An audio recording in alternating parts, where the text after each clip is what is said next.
بسم اللہ الرحمن الرحیم۔ سیدہ زنیرہ ایک صحابیہ رضی اللہ تعالی عنہ ہیں جو کہ ابو جہل کی خادمہ تھی۔ آپ رضی اللہ عنہ نے کلمہ پڑھ لیا۔ ابو جہل کو بھی پتہ چل گیا۔ اس نے آ کر پوچھا، کیا آپ نے کلمہ پڑھ لیا ہے؟ فرمایا ہاں۔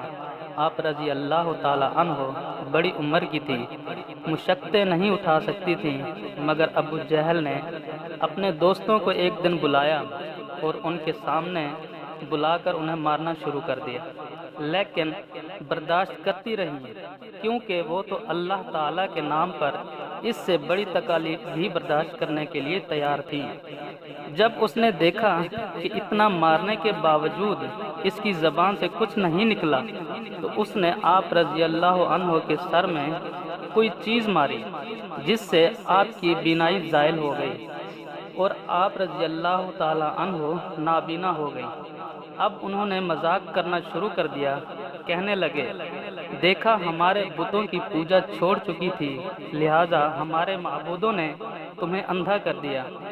مار برداشت کر چکی تھی، مشقتیں اٹھا چکی تھیں، یہ سب سزائیں برداشت کرنا آسان تھیں، مگر جب انہوں نے یہ بات کہی تو آپ رضی اللہ تعالیٰ عنہ سے برداشت نہ کر سکیں، چنانچہ فوراً تڑپ اٹھی۔ اسی وقت کمرے میں جا کر سجدے میں گر گئیں اور اپنے محبوب حقیقی سے راز و نیاز کی باتیں کرنے لگیں۔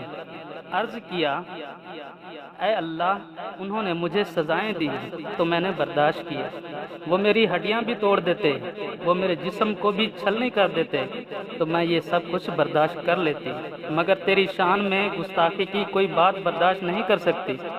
وہ تو یوں کہتے ہیں کہ ہمارے معبودوں نے تمہاری بینائی چھین لی۔ اے اللہ، جب میں کچھ نہیں تھی تو تو نے مجھے بنا دیا، بینائی بھی عطا کر دی، اب تو نے ہی بینائی واپس لی ہے۔ اے اللہ، تو مجھے دوبارہ بینائی عطا فرما دے تاکہ ان پر تیری عظمت کھل جائے۔ ابھی دعا والے ہاتھ چہرے پر نہیں پھیرے تھے کہ اللہ رب العزت نے آپ کی بینائی لوٹا دی۔ سبحان اللہ، اس وقت مرد تو مرد، عورتوں میں بھی یوں محبت الہی کا جذبہ بھرا ہوا تھا۔ صدق اللہ العظیم۔ اگر یہ ویڈیو آپ کو اچھی لگی ہے تو اس ویڈیو کے کمنٹ سیکشن میں جا کر اپنی رائے کا اظہار ضرور کریں اور اس چینل کو سبسکرائب کر دیں تاکہ اور بھی ویڈیو آپ تک بر وقت پہنچ سکیں۔ اللہ حافظ۔